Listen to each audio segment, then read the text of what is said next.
The Alpine Inn wasn't built for luxury. It was built for silence. Nestled deep in the jagged peaks of the Cascades, it served as a waypoint for hikers and souls looking to stay lost. In November 1974, a man identifying himself only as Elias Thorne arrived during a howling blizzard. He carried no luggage, only a heavy wooden box he refused to let the bellhop touch. He took the key to room 312 and disappeared inside. For 3 days, no one saw Elias.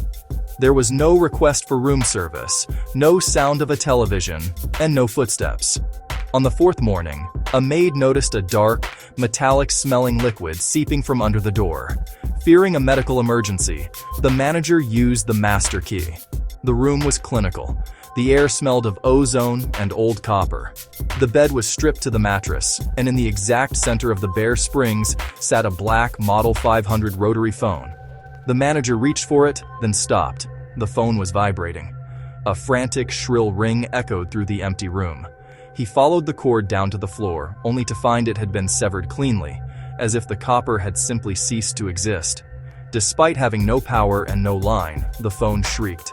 Elias Thorne was gone. The wooden box was empty. The hotel tried to bury the story, but the guests in room 311 began checking out in the middle of the night, white-faced and trembling.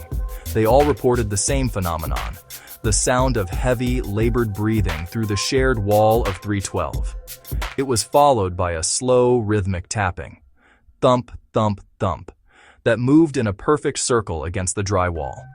In 1984, exactly 10 years to the day after Thorne vanished, a carpenter prying up the floorboards in room 312 for a renovation discovered a leather-bound diary wrapped in a moth-eaten wool coat.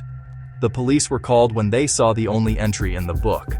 It was dated November 14, 1984, and the ink was still wet. The static is getting louder. I can see the wires, but they lead nowhere. I am holding the receiver, but my hand is made of smoke.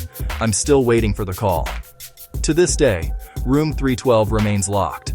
The hotel staff refuses to enter, claiming that if you stand in the hallway long enough, you can hear the faint mechanical whir of a rotary dial spinning in the dark.